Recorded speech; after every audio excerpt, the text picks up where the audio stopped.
नमस्कार, सीएनबीसी आवाज पर आप सभी का स्वागत है। मैं हूं हर्षदा सावंत और आप देख रहे हैं फायदेमंद फंड्स। भारतीय शेयर बाजार मजबूती से आगे बढ़ रहा है क्योंकि आजकल एसआईपी निवेशकों के दिल पर पूरी तरह से छाया हुआ है। मई के महीने में ही 20,000 करोड़ से ज्यादा की रिकॉर्ड एसआईपी इसी बात की तस्दीक करता है। अगर आप भी इक्विटी मार्केट की सक्सेसफुल जर्नी का हिस्सा बनना चाहते हैं तो दो चीजें आपको ध्यान में रखनी है। सही वक्त पर और सही स्टॉक में निवेश करना बेहद जरूरी है। वक्त और स्टॉक खरीदने के लिए सही मौकों को भी पहचानना एकदम अहम है और ये स्किल हर किसी के पास नहीं होता और कुछ लोग तो डेवलप ही नहीं कर पाते। यहीं पर दिग्गज निवेशक और फंड मैनेजर्स आपकी मदद करते हैं। आज फायदेमंद फंड में हम एक ऐसे फंड की बात करने वाले हैं जो बाजार में आने वाले खास मौकों का पूरा ध्यान रखेगा और उसका फायदा उठाने में आपकी मदद करेगा। कोटक म्यूचुअल फंड एक नया फंड ऑफर लेकर आया है, एनएफओ, और ये फंड बड़ी कॉर्पोरेट घटनाएं, कॉर्पोरेट रिस्ट्रक्चरिंग, सरकारी पॉलिसी, रेगुलेशन, टेक्नोलॉजी में आ रहे बदलाव, ऐसे कई सारे जो मौके बार बार हमारे सामने आते रहते हैं, इन्हीं मौकों को भुनाने के लिए खास डिजाइन किया गया है। इसकी खासियत और रिटर्न्स की संभावनाओं पर चर्चा करने के लिए मेरे साथ जुड़ रहे हैं कोटक एसेट मैनेजमेंट कंपनी के chief investment officer equity Harsha Upadhyay. Harsha, स्वागत है आपका सीएनबीसी आवाज पर। ये मुझे बहुत ही इंटरेस्टिंग लगा कि आप लोगों ने ये फंड लॉन्च किया है। मैं हमारे दर्शकों की सहूलियत के लिए बता दूं कि 10 जून को ये खुला था, 24 जून तक आप इस एनएफओ का हिस्सा बन सकते हैं और उसके बाद जुलाई में ये फिर सभी निवेशकों के लिए खुलेगा। अब ये समय आप लोगों को क्यों लगा कि एक स्पेशल अपॉर्चुनिटीज फंड क्रिएट किया जाए? ये मौका सही क्यों लगा? देखिए हर्षदा, अगर आप इंडियन इकोनॉमी या कॉर्पोरेट फंडामेंटल्स को देखते हैं तो ये एकदम जबरदस्त तरीके से ग्रोथ दिखाई दे रहा है। पिछले साल फाइनेंशियल ईयर 24 का जो इकोनॉमिक ग्रोथ रेट था वो 8.2% था और अगले कुछ सालों में इसी तरफ से इंडियन इकोनॉमी आगे बढ़ते हुए दिखाई दे रहा है। और इसके अलावा अगर आप कॉर्पोरेट फंडामेंटल्स को देखते हैं वो भी बहुत जबरदस्त चल रहे हैं। जो अर्निंग्स ग्रोथ ट्रेजेक्ट्री है, ये डबल डिजिट्स ट्रेंड जो पकड़ा हुआ है पिछले 3-4 साल से, वो कंटिन्यू होने की बहुत उम्मीद है। तो ये सब देखते हुए एक तरफ से जो इंडिया का इक्विटी स्टोरी है वो बहुत ही शानदार लग रहा है हमें।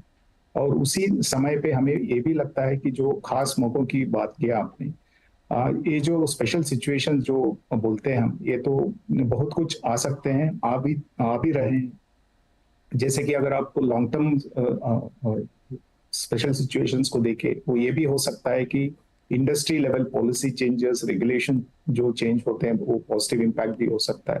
अगर आप शॉर्ट टर्म के दौर से देखना है तो काफी सारे बॉटम अप कॉर्पोरेट एक्शंस होते हैं जिसमें हम इन्वेस्ट कर सकते हैं, बायबैक हो गया या कॉर्पोरेट रिस्ट्रक्चरिंग हो गया, इस तरीके से। सो एक तरफ से लॉन्ग टर्म और शॉर्ट टर्म दोनों अपॉर्चुनिटीज इसमें हम एक तरफ से प्ले कर सकते हैं। और जैसे हमने डिस्कस भी किया, इंडिया और कॉर्पोरेट इंडिया का जो मजबूत स्ट्रेंथ जो है वो भी कंटिन्यू हो रहा है। तो हमें लगता है कि एक अच्छा मौका है जो लॉन्ग टर्म निवेश के लिए ऐसे फंड।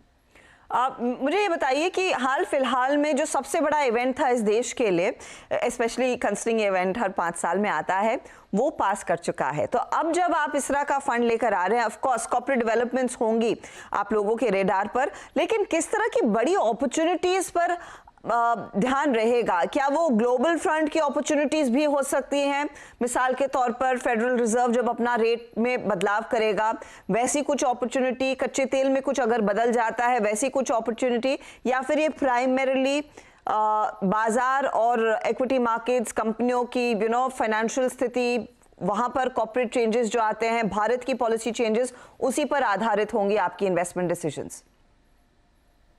हर्षदा जी, इसमें सभी तरह के स्पेशल सिचुएशंस पे हम नजर रखेंगे। जैसे कि इकोनॉमी के लेवल पे जो चेंजेस होते हैं या हो सकते हैं, उसके वजह से काफी सारे सेक्टर्स पे पॉजिटिव या नेगेटिव इम्पैक्ट हो सकता है। तो हमारा यही इसमें रणनीति रहेगा कि जैसे ही मैक्रो इकोनॉमी में एक बड़ा सा कोई चेंज हुआ है, जैसे कि आपने जिक्र किया इंटरेस्ट रेट्स का या महंगाई दर का, कोई भी ऐसे एक मैक्रो इकोनॉमिक फैक्टर हो सकता है जिसमें बहुत ज्यादा सेक्टर्स को एक तरफ से पॉजिटिव इम्पैक्ट पड़ रहा है। तो वो भी एक मौका हो सकता है हमें एक ज्यादातर कॉन्सेंट्रेटेड या ओवरवेट पोजीशन उस पर्टिकुलर सेक्टर्स में या सेगमेंट्स में लेने के लिए। दूसरा ये भी हो सकता है कि मान लीजिए कोई सेक्टर में कुछ रेगुलेटरी चेंज आया है और उसके वजह से काफी सारे कंपनीज को उस सेक्टर में बहुत बेनिफिट होने वाला है, या कोई पॉलिसी चेंज ऐसा है जहां पे गवर्नमेंट पॉलिसी चेंज होते होते जो फंडामेंटल्स हैं उस सेक्टर्स के लिए वो कंप्लीटली पॉजिटिव चेंजेस दिखाई देते हैं। तो ये सारे जो इंडस्ट्री लेवल चेंजेस या इकोनॉमिक चेंजेस की वजह से जो अपॉर्चुनिटीज हैं उसमें हम इन्वेस्ट करेंगे। और इसके अलावा हो सकता है कि वो इंडस्ट्री लेवल चेंज ना हो, लेकिन कोई एक पर्टिकुलर कंपनी में कुछ कॉर्पोरेट रिस्ट्रक्चरिंग हो रहा हो, या हमारा रिसर्च का टीम अगर मानता है कि कहीं टर्न अराउंड स्टोरी है कोई स्टॉक में, वो भी एक तरीके से बॉटम अप एवेल्युएशन होगा। या तो बहुत ही टैक्टिकल या शॉर्ट टर्म जो बोल सकते हैं, जैसे कि कंपनी का बायबैक अनाउंस हुआ है, कंपनी का या डीमर्जर अनाउंस हुआ है, तो अगर हमें लगता है कि ये कॉर्पोरेट एक्शन की वजह से कंपनी का जो वैल्यूएशन है उसमें काफी पॉजिटिव इम्पैक्ट पड़ने वाला है और वैल्यू क्रिएट हो सकता है, तो वहां पे भी हम निवेश कर सकते हैं। तो यानी कि इसमें ऐसा कोई रिस्ट्रिक्शन नहीं है कि ये इंडस्ट्री लेवल ही होना चाहिए या कंपनी लेवल ही होना चाहिए, सारे अपॉर्चुनिटीज में हम नजर रख सकते हैं।